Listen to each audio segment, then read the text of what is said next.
Thank you very, very much. We're now going to move over to Ms.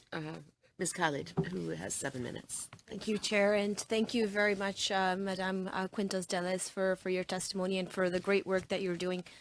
I want to talk and then ask and pick your brain about the intersection between a robust human rights law within a country like the Philippines and how it impacts and could be kind of the foundation of providing better protections for women human rights defenders. So if you can advise us a little bit about the state of human rights in legislation in the Philippines. For example, like I would think, what kind of protections are there for violence against women specifically, and also about freedom of expression and how the two intersect in order to provide that defense in law for persons like yourself. Yeah. As I had said, we in fact had over the years been able to put up a very strong architecture of legal protection for human rights, including for women's rights. So we have a Anti-Sexual Harassment Act, our humanitarian law in times of war is very strong on that. Our Magna Carta on women also has very strong protection on women. Our anti-rape law has been updated, so it is no longer, as it was in the beginning, a crime against chastity. It is a crime against persons. Rape in marriage is forbidden. I mean, it's there, and our human rights laws are there. We have, as I said, even in times of war, that is in place. And that was, as I said, our sense of confidence and complacence that since the Marcos time we had reached some level that we could rest on that we were in fact thinking in the women's movement in particular that our problem was now housekeeping, enforcing the laws, making sure that these were done, that the implementing rules and regulations were okay. We are completely unprepared and still unable to understand what is happening now. That the president says, "I do not care about the law," and that is the quandary. I think we believed very much that the law should protect, and that it is there to protect us, and that those who are weak,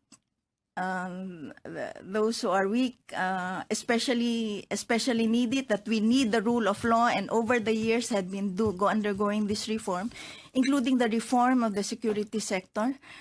But that is why I think there is so much of the fear and the threat that happens now, and the insulting publicly, because then people think twice as to whether they should speak out, because anyone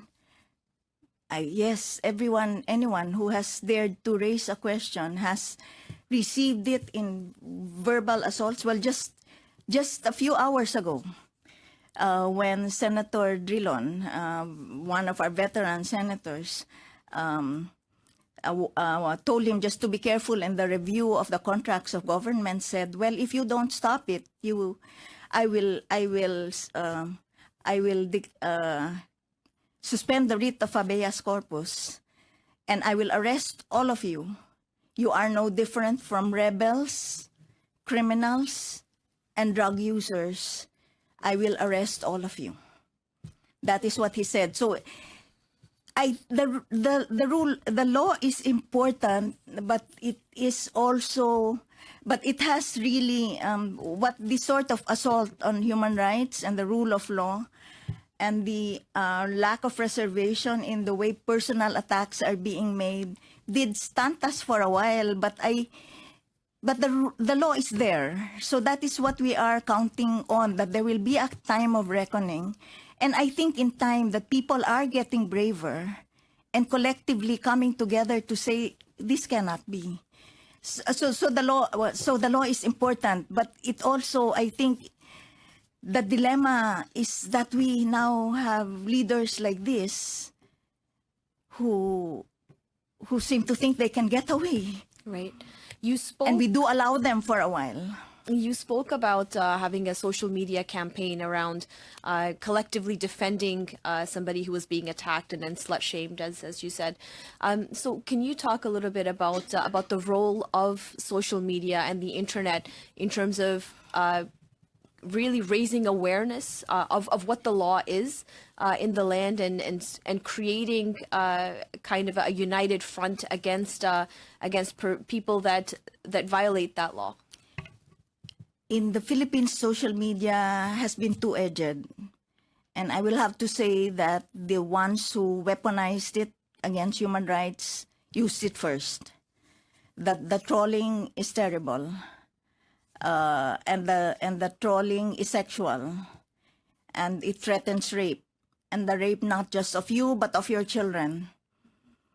But it took a while, but we realized, okay, that's the weapon of choice. We need to take it in our hands, and there has been a pushback. There has been a pushback, but the what we fight against is because the other side is so well resourced, and doing a good social media program needs resources. They have trolling. They have troll farms, as they say. So messages coming, but we do realize when you learn to attack and put it to reason that they don't know how to argue back, because the only thing that they know how to do is to threaten you with rape, to call you all sorts of names. So that is what is happening now. The resistance, the groups in the resistance, are learning to use social media also in very smart ways. But we are, our disadvantage is we don't have the resources that is also needed in order to keep a good social media program going. We have one social media campaign, the Bantay Bastos, which is Guard Against Crassness, to call out everyone. But that's what I'm saying. It's there, but hard to maintain it on the level that it should be. Thank you very much.